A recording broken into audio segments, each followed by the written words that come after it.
Section 6 में the qualification of the welders.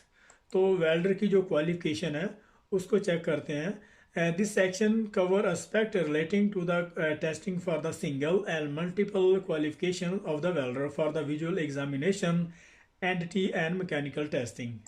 वो ये कह रहा है कि इस सेक्शन में जो वेल्डर की जो क्वालिफिकेशन है उसको अगर सिंगल और मल्टीपल उसकी जो क्वालिफिकेशन है वो किस तरीके से बनाई जाती है वेल्डर की, और उसके बाद उसकी जो विजुअल एग्जामिनेशन है, और विजुअल एग्जामिनेशन के बाद उसका जो एंटिटी मेथड है, और उसके बाद मैकेनिकल टेस्टिंग किए जाते हैं, ये सारी की जो सारी इंफॉर्मेशन है ये सेक्शन प्रोवाइड करता है।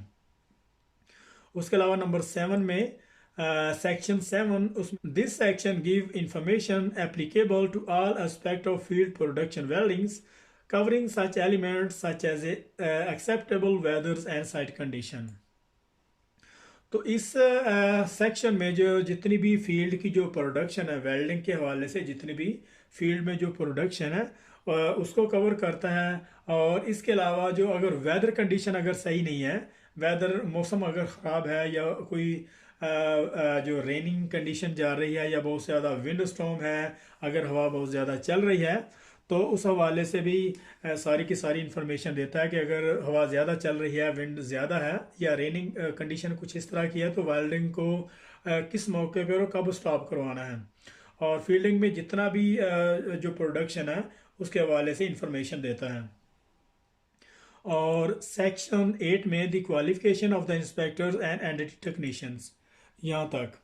और इसमें जो इंस्पेक्टर की जो क्वालिफिकेशन है और जो एंटिटी टेक्नीशियन है, जैसे एंटिटी टेक्नीशियन है उसकी जो क्वालिफिकेशन को चेक करता है। इसमें in this section the qualification and experience requirement of all welding inspections and entity personal is identified. In this section, the qualification and experience requirement of all welding inspections and entity personnel is identified.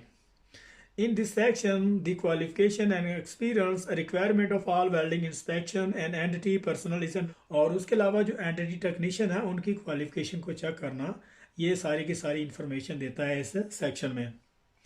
और number 9 में section 9 है level of acceptance.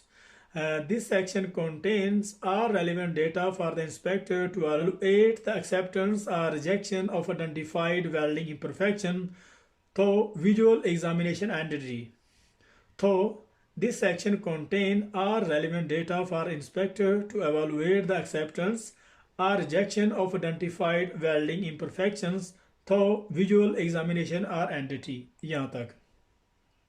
और एक section में जो है वो welding inspector के लिए जितनी भी जो इंफॉर्मेशन है, किसी भी अगर एक्सेप्टेंस, किसी भी अगर इम्परफेक्शन को एक्सेप्ट या रिजेक्ट करना है उसकी किस लेवल पे और इसमें कौन सा जो है वो स्टैंडर्ड अप्लाई होगा, वो सारी की सारी इंफॉर्मेशन इस सेक्शन में दी हुई हैं। और उसके अलावा जो इसकी विजुअल एग्जामिनेशन है और उसके बाद जो एंटिटी सोर्स है वो कौन सा इस्तेमाल होगा। और सेक्शन 10 में Sound a repair become necessary. This section provide guidance on the repair procedure. तो नंबर 10 में रिपेयर के मतलब जितनी भी इंफॉर्मेशन है, जितनी भी ज़रूरी इंफॉर्मेशन है वो इसमें दी गई है। और उसमें उसकी जो गाइडेंस है, रिपेयर की जो गाइडेंस है, उसका डायमीटर कितना होना चाहिए, कितना उसकी एग्जैक्वेशन उसको रखना है, उसकी विड्थ कितनी होनी चाहिए, और उसमें अगर मेटल अकॉर्डिंग टू मेटल के मुताबिक उसकी उसका जो प्री हीटिंग है या पोस्ट वेल हीट ट्रीटमेंट है, रिपेयर के मतलब सारी की सारी इंफॉर्मेशन इस सेक्शन में दी हुई है। और उसके अलावा सेक्शन 11 में entity procedures. This extensive section gives procedural instruction information relating to the use of the radiographing, ultrasonic testing, MPI and penetrate testing of the welded joint. तो इस सेक्शन में जितनी भी इंस्ट्रक्शन और इंफॉर्मेशन है एंटिटी के हवाले से, वो सारी की सारी इसमें दी हुई हैं। और इसके अलावा number automatic welding with filler metal additions. This section is detailed to process that do not rely upon the human skill to deposit filler metal and demand an extensive amount of information similar to section 6 during welding procedure approval process are covered including automated MIG, TIG and submerged arc welding process. इस section में जितने भी automated welding process हैं जैसे MiG TIG और सब arc welding process हैं उनके मतलब सारी की सारी इंफॉर्मेशन इस सेक्शन में दी हुई है। और नंबर 30 में automatic welding without filler metal डिशंस।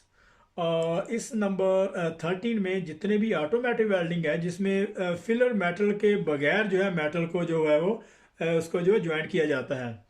जैसे कि this section related entirely to procedure approval of flash butt welding of the pipeline. और इस सेक्शन में जितने भी जो ऑटोमेटिक वेल्डिंग प्रोसेस हैं जिसमें फिलर मेटल के बगैर जो है किसी जॉइंट को जो है वो वेल्ड किया जाता है उसके मतलब सारी की सारी इंफॉर्मेशन इसमें दी हुई है। यहाँ पे जो हमारा 7.4 जो पेज था यहाँ पे ख़त्म हो रहा है, तो मिलते हैं नेक्स्ट पेज में।